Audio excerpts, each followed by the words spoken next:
It's Josephine Lancuba here, your performing arts business coach, talent manager, speaker, and mentor. Today, I am joined by Carla Tierney from iDance Studios. Now, Carla is from a small country town in Oakey, which is about 2.5 hours north of West Brisbane, Australia, and is known for being a major mining town, meatworks town, and farming district that has a high level of people on social benefits. So we're going to talk about what life is truly like for regional and country studios through the eyes of Carla. Carla has had the trifecta when it comes to challenges, including decreasing in mining and work opportunities, which brought people away from the town and actually decreased her student number potential. They've had issues around their meatworks due to a drought, which meant that cattle farmers and crop farmers were unable to produce, again, leaving the community financially vulnerable. Obviously, there was a pandemic, which doesn't help, So there's been so much, but she also talks about the beauty of country and regional studio ownership and how the community really comes together and bands together, and how much she loves running that studio within her town. So there's a lot of, pros and cons to it all, but she's going to share so much joy about being a regional studio owner. She's also going to talk about overcoming challenges and how she's worked through them, how she works with her community to make it possible for them to continue to dance, and also, the flexibility required and some of her techniques on how she keeps her clients under her studio roof, which is really cool because obviously, there's a lot of challenges we see with studio owners in regional towns and country towns, including hiring staff, and she talks about her techniques around that as well. So there's a lot to uncover here. So let's jump in. Let's do this. I can't wait for you to meet Carla. Hey there, I'm Josephine Lancuba, and you're listening to Business, Arts, and All That Jazz. I've been immersed in the creative business world and performing arts industry for over 20 years. I know from experience that being an artist, a creative, or running a creative business can be a tough gig, but I'm here to tell you it's possible. I went from having $0 to my name and living below the poverty line, to then living paycheck to paycheck, to finally living a life of comfort, happiness, passion, and even stability. In this podcast, I peel back the curtain and share with you the ups and downs of my journey. Plus, I tap into the minds of creative industry experts to discover their paths to success. I know you have a spark inside of you, that little voice that tells you to reach for the stars. I want to help you step into your limelight, to have the courage to live a life you dream of, a life that you design. So get ready to be entertained and inspired as we talk business, arts, and all that jazz. Are you a studio owner who has ever thought or dreamt about providing professional opportunities for your students in film, television, theatre, and commercial? Then I have the solution for you, and it's easier than you think with my signature course, Talent Manager Bootcamp. This course is designed to take you from studio owner to talent manager in 8 weeks by providing you with the industry insights and theoretical and practical knowledge you need to create your own in-house talent management service so you can provide these amazing opportunities for your students on screen and on stage. The best part is that this service can be 100% inclusive because you don't need experience to have commercial work. You just need a bit of confidence and the desire to do it. Of course, then it leads into those bigger roles and bigger opportunities where those extra skills are needed. But who better to know the skills of your students and their potential than you? Because you've nurtured them. You've brought them up from baby beginnings through to their older yonder years, and you know the talent that they have within them. And who better to unlock that potential than you? You are the best talent manager that they could ever have. You just don't know it yet. So why not jump on my wait list for Talent Manager Bootcamp? Doors are opening at the end of May 2023. Jump on the wait list now. That's josephinelancuba.com/TMB and the link is in the show notes. You can find out more information there as well on the page, and hopefully I'll see you on the wait list. My wait list people receive benefits and early access. So if you want to be on that list and not miss that announcement and also get those goodies and benefits, jump on now, click the link and see you there. That's Talent Manager Bootcamp. Bye. Hello and welcome, Carla Tierney from I Dance Studios. Thank you so much for being on the show. Thank you for having me. I'm excited to be here. Yay!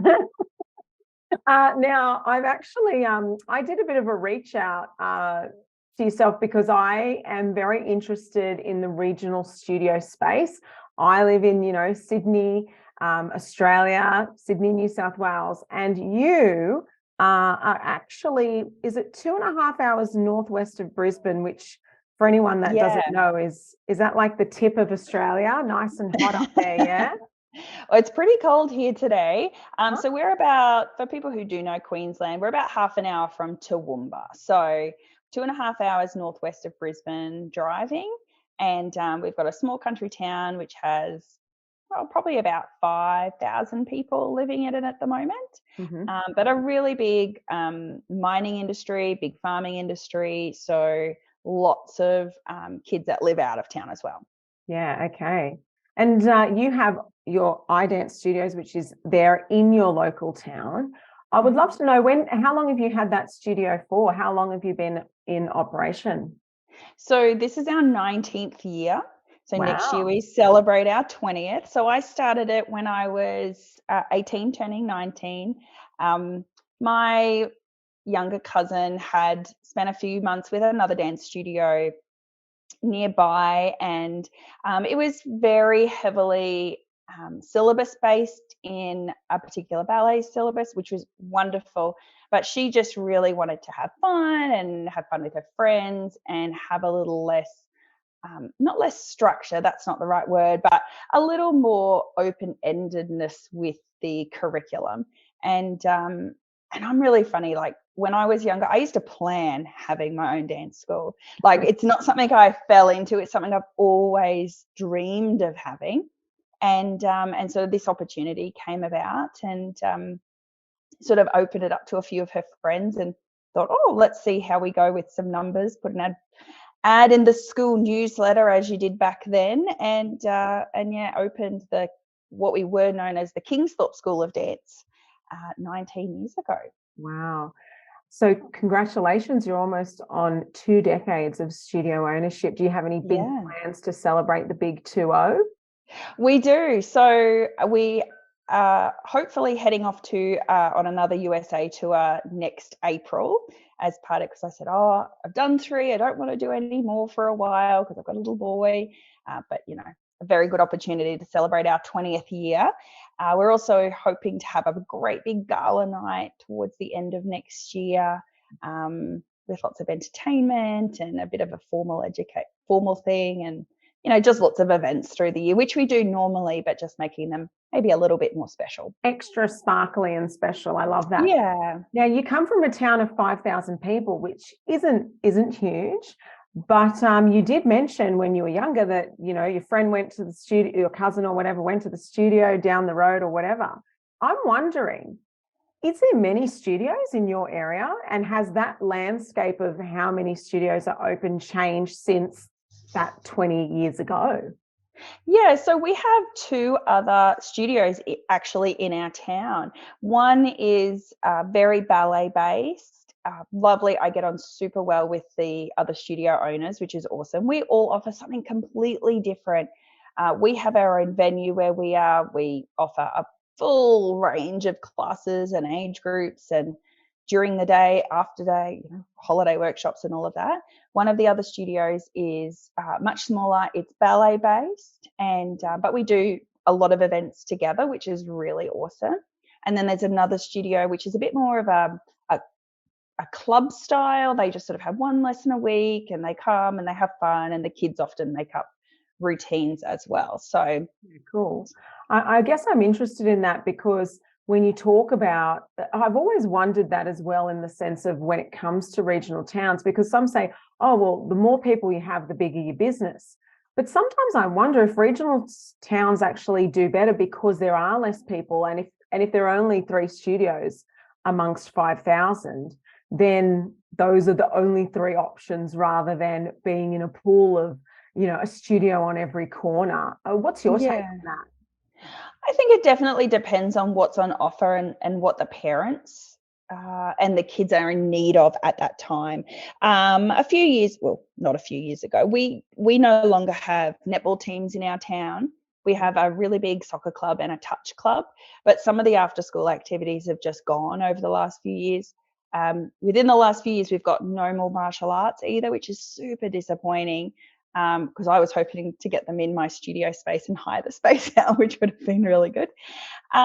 So we do have a big reliance on dance to provide those after school activities, but not only just after school activities. Sometimes it's just like after school care. Often we're cheaper because, we are regional. We certainly don't charge what some of the other studios do. We provide a really good after school program, so they can come straight after school or catch the bus into town and then dance until their parents finish work. Yeah, that's really awesome. And you definitely need those sorts of activities to keep children engaged and productive and Absolutely. being looked after, so they're not just, wandering around the shops and getting into mischief, I suppose, after school hours, which can happen, right? It's about directing that energy into something super positive. And also teaching them to do different things in different ways. They come to class, they meet different kids from other primary schools or high schools. We have homeschool kids, so it provides this great opportunity for socialization, working as a team, learning to work as a unit, things like that. Yeah, I love that. Now, coming from a regional town, which you said has that major mining, meatworks and farming district, tell me about that, because that would really, there's been a few challenges that you faced, and we'll get there later. I'd love for you to have a chat about that, but just tell me about your town. Like, what's it like living where you do, and having all of those sorts of real regional sort of services and work placements? So often when I say, oh, I'm from Oakey, it's a regional town, people have this mindset that it's primarily, we might have some Indigenous population, we have a lot of Caucasian population, but Oakey is actually super diverse. And this is what astounds people. Because we do have a couple of really large meatworks in the area, we have a huge diversity of people that come into the town for work, a massive Brazilian population. And I will admit, most of them just enroll in soccer, not dance, which I'm trying to get to still after many years. But we have this huge diversity in our culture. We have a lot of Cook Islanders, Brazilians, all over, a massive farming community. So we have a lot of people that come from out of town for classes.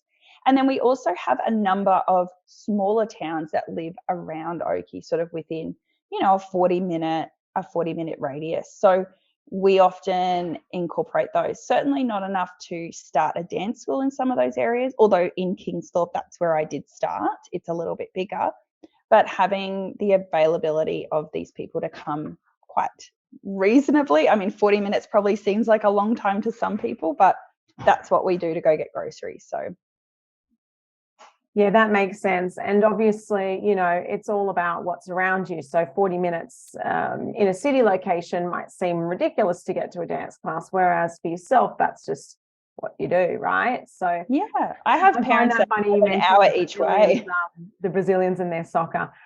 So true. But you know what, as well, and not to get into a gender conversation, but also you mentioned that the after school programs tend to be more typically like footy based or whatever. Mm-hmm. And that may naturally attract boys, not to say girls aren't doing it, Whereas, you know, the fact that your netball team got cut, for example, which is predominantly female-based activity. So you want to be providing the community with those sorts of things. I'd love to know how many students do you serve at the moment, and what's your peak look like in your town?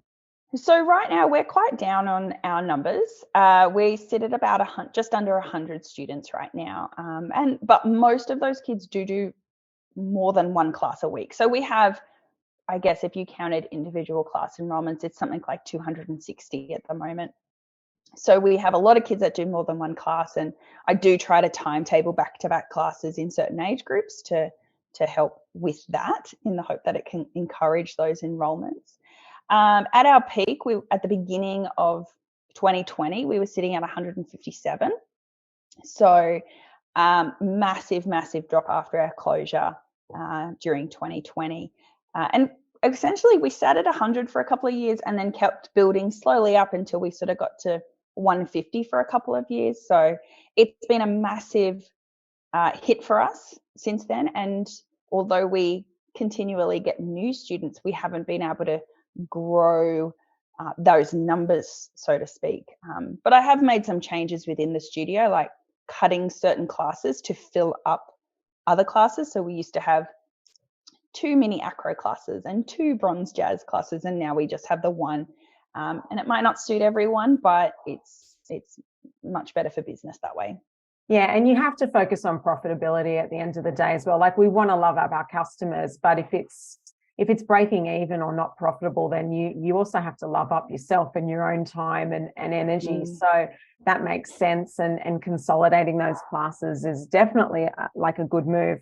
You mentioned as well that, you know, the pandemic put a stint in things, and you know, we're moving slowly into the challenges, which I know you've shared with me on email. But you did actually mention that there was a lot of your clients that, you know, might be on social benefits, and there was some, you know, potentially, you know, it may not be, you know, a high demographic of people on, you know, higher income or whatever.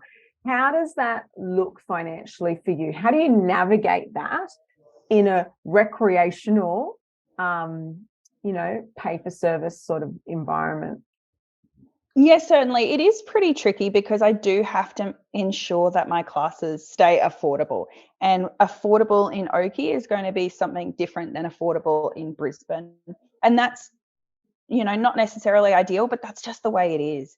If I charge too much, I lose my students and the business closes, my staff get unemployed. So everything is a juggling act as to where I can put things. And with the prices of everything going up at the moment, I certainly have had more people approach me saying, can I go on a payment plan, or can I get an extension on the payments and things like that, which, you know, we have to be open to because of where we are. You know, certainly the government voucher scheme, we don't have that.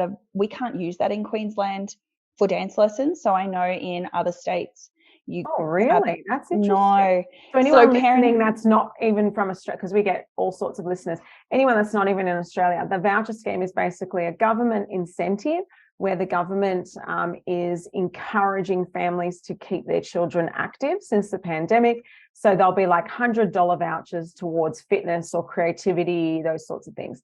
And we get them in New South Wales, and I know they're across the country. And your dance studios in your area are not eligible. That's crazy to me. So it has something to do with the not-for-profit industry. So they're in Queensland, you have to be a not-for-profit. So whether it's a football club or a soccer club or something like that, they can use the vouchers. But in a business sense, like a dance studio, they cannot. And I do know I would get a phone call a week asking, oh, do you offer this? Can we use this voucher system, from new clients or current clients? And that does make a really big really big impact on those who do want to get their kids involved in things but perhaps cannot afford the whole package, I guess. Yeah, and local government, if you're listening. Yeah, exactly. We would love the vouchers. That makes no sense that you wouldn't want to support small business and keep small business alive and well, not just profits. What about profitability? That's insane to me. That and that the they're not long-term backing goal of small guys. the long-term goal of those vouchers is to get kids active and get kids involved in team sports or whatever it might be. And the fact that we're discounted on that, but not in New South Wales and Victoria, is a little bit, it is definitely a little bit disappointing for those families who do want to do it, and particularly the kids that might want to do it. Now, before we jump into the big challenges, and we're going to talk about everything from drought to loss of, mining and all sorts of things in your town, which really impacted your business. Tell me about what is great about being in Oakey. What's great about your community and having that regional local business?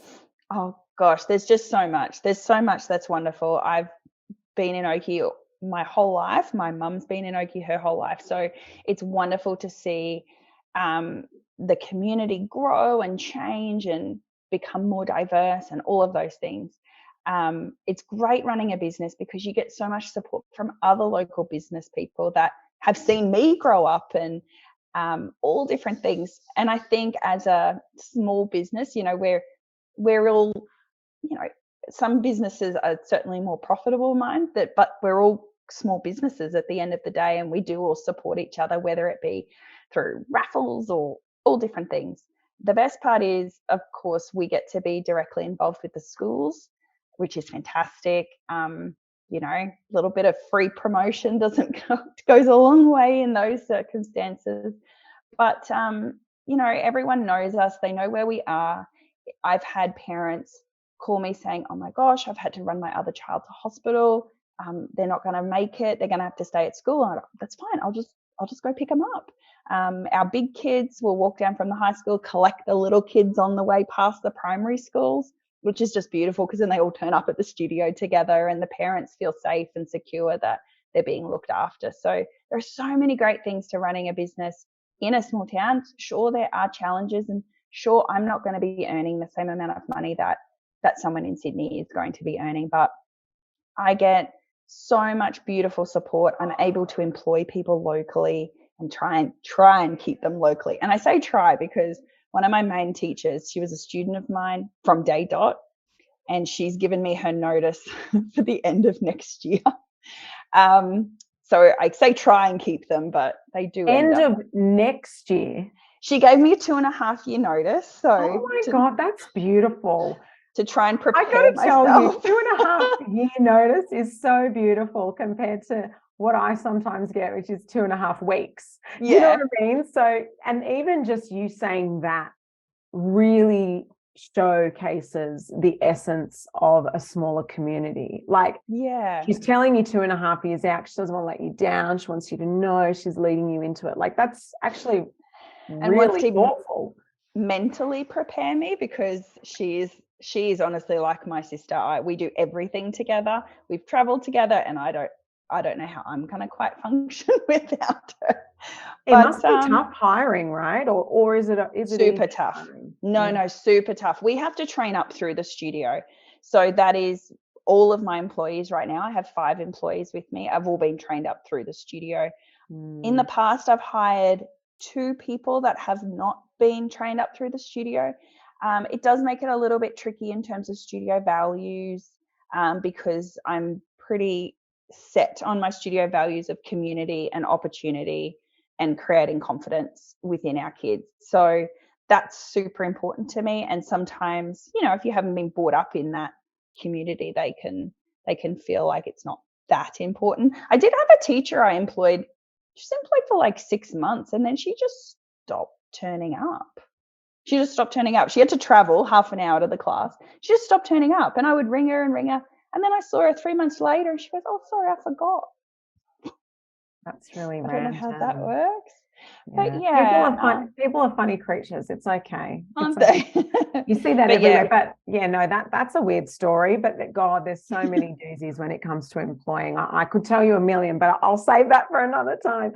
But yeah, and I can imagine how tough it would be. So having that in-house training program to really bring up the next generation of teachers is such a great idea and so important to sustain your business long term.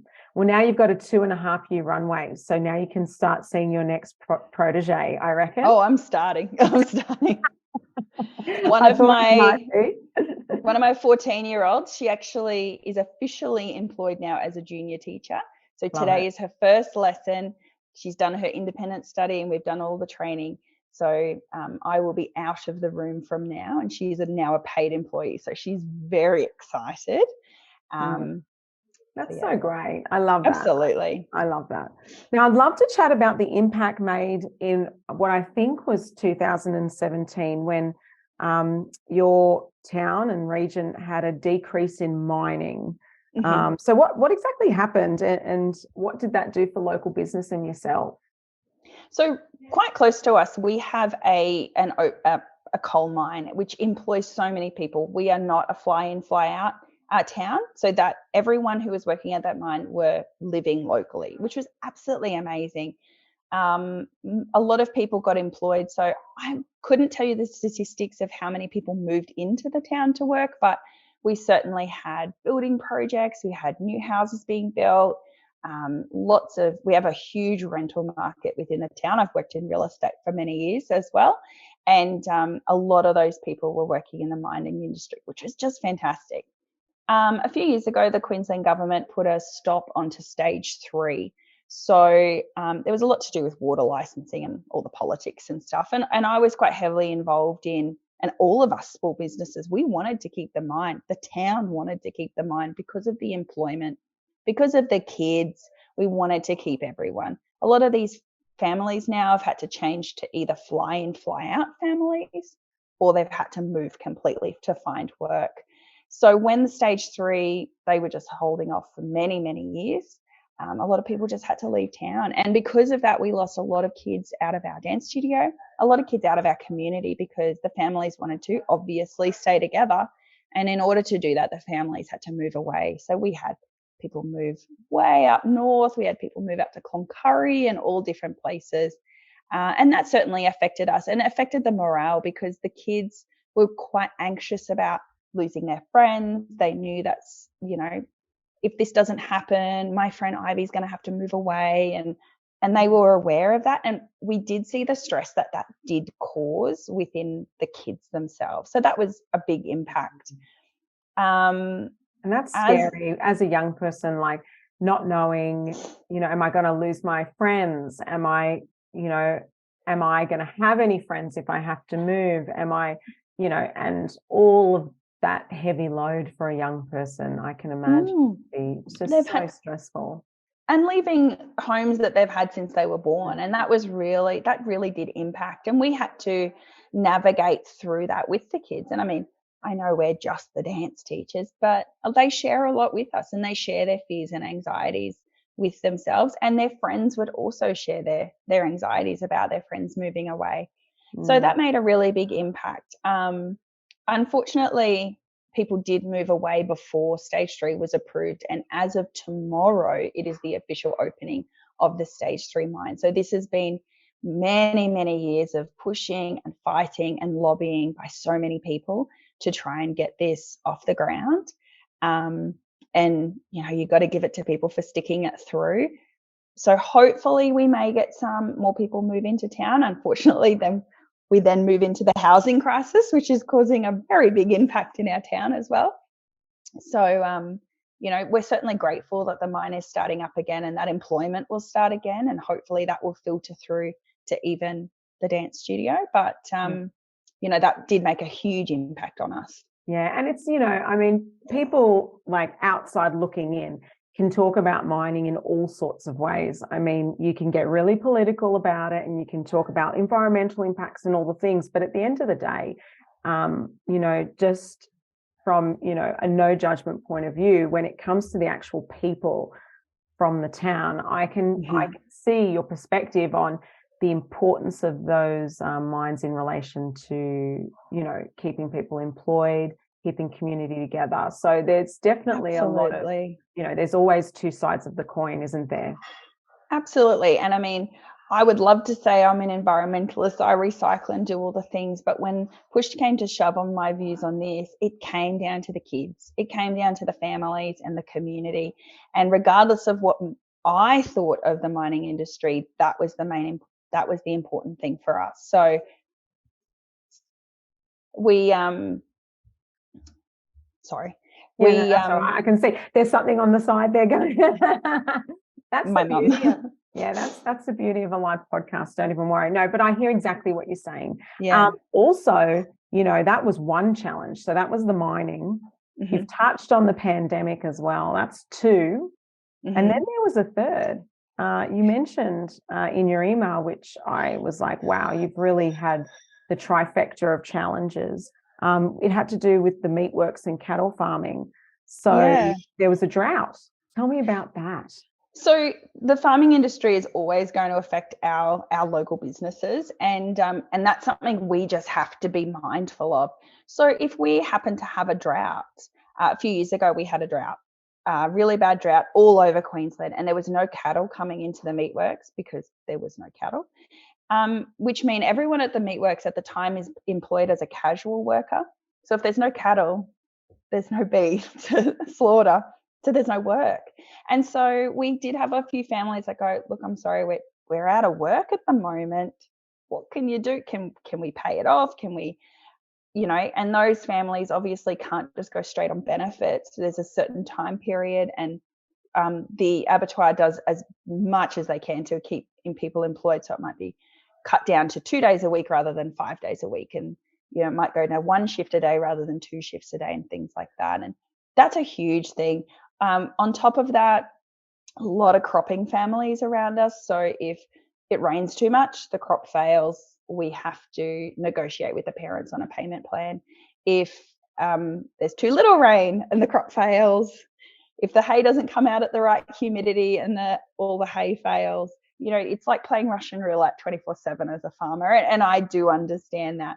So I'm pretty accommodating when it comes to that. It's not as easy as taking a direct deposit every month and banking it, which great. I would love to do that. Would be so stable for my business and also provide some stability for my teachers as well.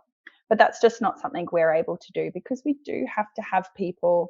We do have to work with people at the end of the day. We're a client-based business, and we have to listen to their needs. When you say words like, abattoir and slaughter and things I'm like, oh my God, it's so much. But I eat meat. Yeah. I love meat, actually. So it's just funny, isn't it? It's all perception. Like, this is the reality. This is where meat comes from, And so it's just an interesting conversation for me to speak to someone like yourself, where this is just the norm and this is your community and the people that you're surrounded by. And yes, if the farmers are struggling and they can't produce the beef, well, that's a problem, right? Absolutely. So, and we might hear it on the news, but it doesn't actually filter down into it. It's really hard for someone who's not in there for it to filter down into, how does that affect an everyday business? A couple of years ago, we had way too much rain, and one of my families has a dairy, and they live on the other side of the creek of the dairy on the same farm. They couldn't get to the milk, which was fine. Dad went over, got a canoe, over he goes and milked the cattle, which was fine. But the problem was the trucks couldn't get in to collect the milk. So all of their milk went down the drain because they couldn't sell it. So, there's all of these aspects of the farming industry that affects everyday business. And it's not just mine. It might be the schools. It could be any industry that is a client-based industry. And, I'm very lucky that these families have stuck it out with me, and they still continue to try and do this for their kids and put their kids in these lessons, because sometimes it might just be too hard, and it might be easier just from that drought to then too much rain. I mean, there's an irony in that, and it's unbelievable. Yeah, it's crazy, and it's something we navigate with every season. So, but I am so grateful to those parents that stick it out, knowing that I am willing and able to work with them, because a lot of parents just go, that's just too hard. I don't want to owe someone else money. Let's just stick in the towel. So very lucky. that way. And we do try and include as many of our families in different events. So we have our annual dad's dance. Oh, So, nice. and you know what? We get those farmers up there and in their boots and up they go. So that's really cool. So have you had the show Farmer Wants a Wife in town yet? No, not yet. I did have a good friend of mine that was on that actually in the Oh, really? early days. Did it work out? No, but he wants to start a show like called Carla Wants a Farmer. That would be really good as well. Carla Wants a Farmer. Oh my goodness, that is genius. That's a hit number one show right there. I know 100 kids that would be on board with that straight away. That, like, okay, so you've got these payment plans going, you've got these farmers that, you know, one day it's, you know, raining and the milk's, you know, pouring away, and then the next day there's a drought, so they can't, you know, do what they need to do and grow the crops. How do you deal with that in the sense of, okay, so you create these payment plans, but what if they can't pay? Like, is there a softness, or are you hard-lined when it comes to, well, no, this is what you owe me? Like, how does that work? It must be really hard because, you know, we want to be a business and treat it like, you know, down the line, we're a business, we're hard-lined about this, you're in or you're out, you pay or you don't, you know. But, you know, this is pulling your heartstrings, I bet. Absolutely. I think for me, the fact that I do understand what they're going through and that I'm open to communication. I have never had anyone on a payment plan from a farming industry or anything like that that has reneged on their payment plan. So I'm super lucky that way. They generally will say, look, can we just have an extension, or we're selling next week, can we have an extension to next week? And I'm open to that. And I think the fact that I'm open to that has allowed them to understand that I am serious and that I will follow it up. The only people I've ever had issues with on payment plans that perhaps didn't pay and have had to ask to leave the studio, which, as you know, we all hate that because the kids are the ones that miss out on the end of the day, are those generally just people that might be on social benefits, and that does make an impact. And those kids are sometimes the ones that really need to be at these activities. But do you offer scholarship programs or anything like that? I have in the past. I did take that away a couple of years ago because we did find that there were some people that, you know, oh, it's always that person that might get it, even though it was a different person every year, or it might be, you know, at the end of the day, you don't know how hard someone's doing it. You might have two parents that work their butts off, but that doesn't mean they're less what am I trying to say? Like less capable of. Yeah. So I have parents that have their own business and they work their socks off for, you know, 7 days a week, and their kids come to dance, but it doesn't necessarily mean that they're less well off than someone on social benefits. Sure. They just might not say that. So and that brings me back to the government thing as well, because they're saying, oh, small business doesn't need it, only not-for-profits need the vouchers. But that's just such a load of crock, isn't it? You know. So, and I think just I did take the scholarship program away because just because someone got their own business and they're working doesn't mean they're not struggling as well. And if I gave it to someone who might have a business, the people who didn't work then complained, and vice versa. So and it just wasn't worth that for you. It wasn't worth it to manage that, for sure. At the end of the day, my fees are very low compared to, obviously, even Toowoomba, which is half an hour from us, which is it's a city. So you know, what do they say? You know, it's not overpriced. It's just you can't afford it, and that's okay. Yeah, absolutely. And, you know, value is in the eye of the beholder. It's complete perception as well. So, you know, just because someone says, well, that's too expensive, someone might go, hey, that's totally makes sense, you know, and it's vice versa. So I totally get that position. I have a number of kids that come from Toowoomba because my fees are cheaper. And they like our community. How far is Toowoomba from you? It's about a 35-minute drive. Okay. So not too far. So a lot of kids come in here for their netball and things like that.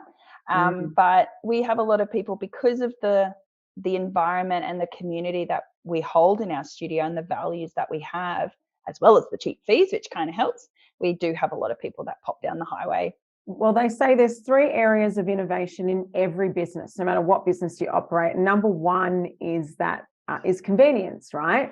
Mm-hmm. I would dare say yours wouldn't be convenience. Number 2 is price. So you are providing that in the price area. And number 3 is quality. So you may have quality and price, for example, but not convenience. But people opt into what area of innovation on any business that they deem to be most important to them. Like for me, with my studio, we are not the cheapest. We definitely would say our area of innovation is quality. It's not price and it's not convenience, but it's the quality factor. And it doesn't mean you can't have 2 or all 3 or whatever. Yeah.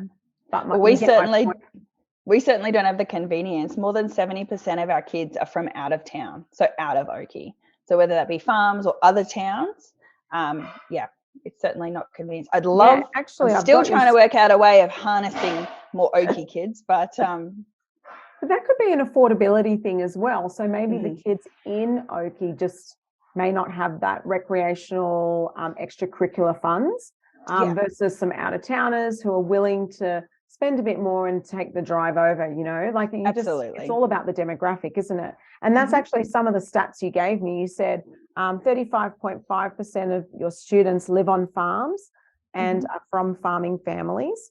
34% of your students live in town, but not in Oakey. So that 70 odd percent is outside of town. So only 30% of your students live in Oakey itself. Yeah, that's crazy. Yeah. How big is Oakey? Not very big. We have a high school which has about 450 kids at the moment. We have a primary school and a Catholic primary school, and both have about 300 to 400, maybe 400. So there's one school option. Is that how it goes? Yeah. So if you do want to go to a different high school, it's a bus. So it's a bus every day. And I have a lot of my kids go to high school in Toowoomba. Okay. Just because of the different options and things like that. So. Okay. So tell me, what advice would you give to a regional studio owner who might be, doing it tough, or what would you say to them? What's a word of advice for them? Definitely, if you were starting out, definitely get to know your community. That would be my number one. Get to know the other businesses, get to know the types of people you're going to work with, or the types of people that you want to work with. And I think that's really important. Getting involved with different things just makes everything worthwhile. And that's a huge thing, is getting involved. Yeah, and being amongst it and a part of your community and having those collaborations with other businesses and whatnot. Yeah, absolutely. Collaborations are actually really powerful, even just I've heard of people doing, swaps with flyers and things like that. Like the local coffee shop will hold a promotion for you guys and vice versa. You'll have a promotion for the local coffee shop or whatever. And it's just working amongst your community and building each other up. Absolutely. We have a bakery in town, and when we do different raffles and stuff, I will go and buy coffee vouchers from the bakery, and they put my posters up in the window and things like that. It's all about collaborating, but also feeling a part of it is so important. Like we will involve the Cook Islander groups in different things. It doesn't necessarily mean I get any enrollments from it, but geez, it feels good. And sometimes that's just as important, is if people see you there and they see that you're willing and able to participate and be involved in their community, then they will go, they might not want to dance themselves, but gee whiz, if they talk to someone, they'll go, hey, you should go to Carla's dance school. They're really great. They have lots of fun. And it's that law of reciprocity, isn't it? Yeah, word of mouth for me is 90% of my business. We have a local newspaper. It's way too expensive for us to advertise in regularly, that's for sure. And of course, you've got Facebook ads, but in reality, there's not much else we can advertise in. So I do rely on that word of mouth and referral programs. And I'm very grateful to our families that do refer us to other people, whether they might dance or not. Yeah, I love that. Tell me, who or what inspires you? Oh, That's a pretty, I mean, so many people inspire me, but definitely my kids. Over the last couple of years since having a baby, I've sort of taught a little bit less. And but I'm actually enjoying that, which sounds so backward, but I love seeing the kids developing with their other teachers, being able to appreciate what they're doing rather than the nitty gritty stuff.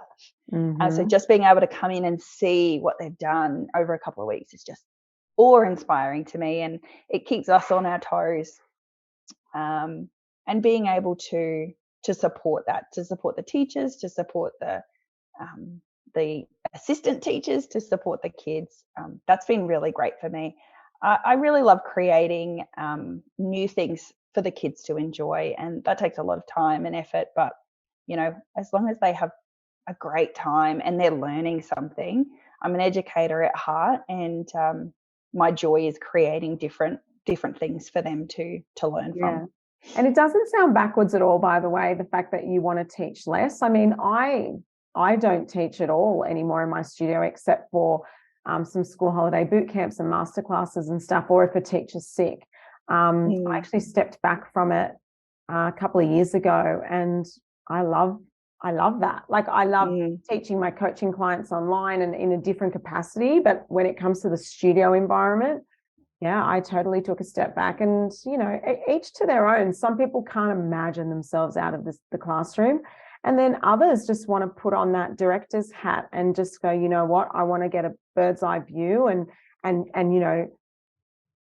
transfer the skill of teaching to leadership and team rather than necessarily to the student or in the classroom per se.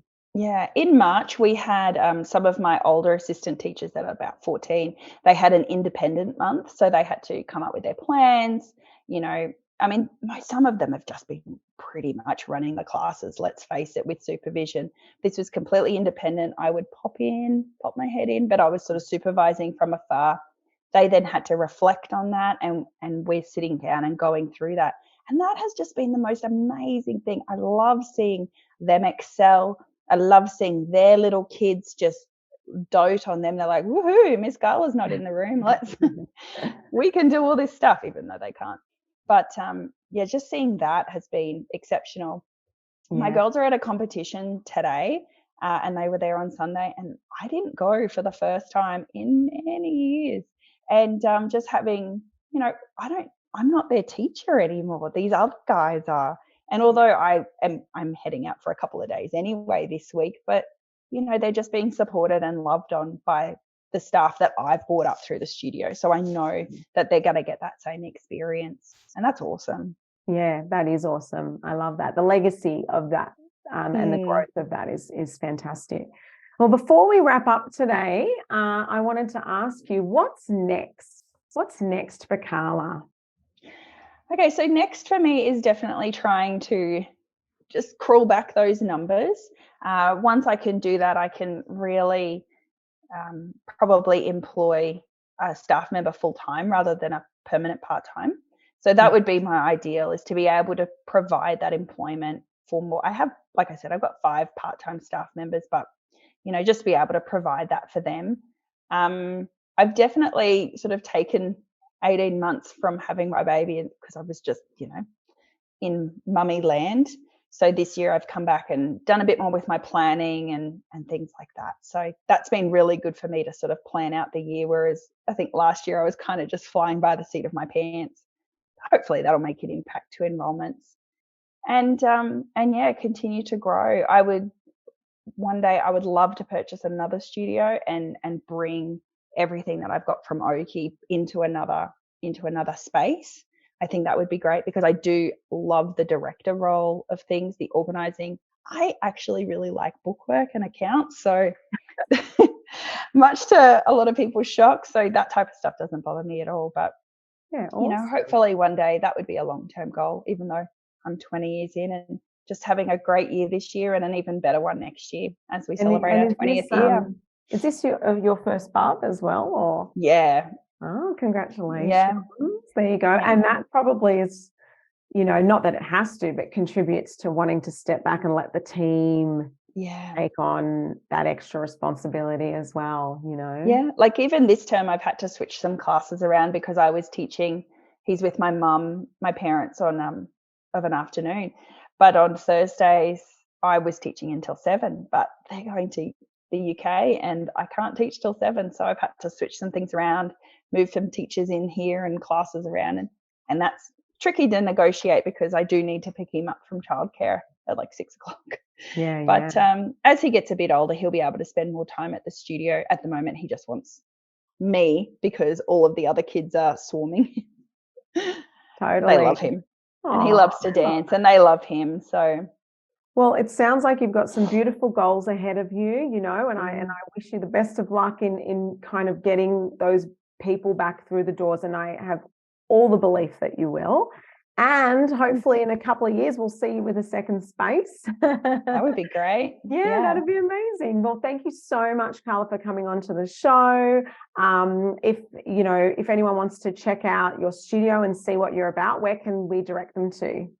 Yeah, so our website is iDance Studios Oakey, which is oakey.com.au, or they can reach out to me on Facebook at any time or Instagram.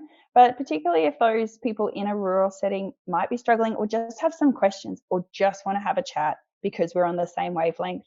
I do know it's tricky. I've been to lots of conferences and you hear lots of people talking about all this stuff, but in reality, some of that stuff just wouldn't work in our town, or those prices don't exist. So for us, so if anyone wants to just reach out and have a chat and talk to someone like-minded, they're more than welcome to.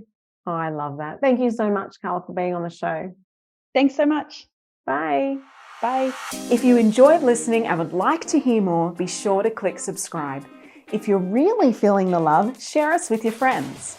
To work with me or to simply find out more about the magic of creativity, arts and business, head to my website josephinelancuba.com, and you can find me on socials. I also have a book that I've co-written with a bunch of amazing entrepreneurial women called The Women Changing the World, and you can grab a copy of that at josephinelancuba.com/books. Thanks for listening.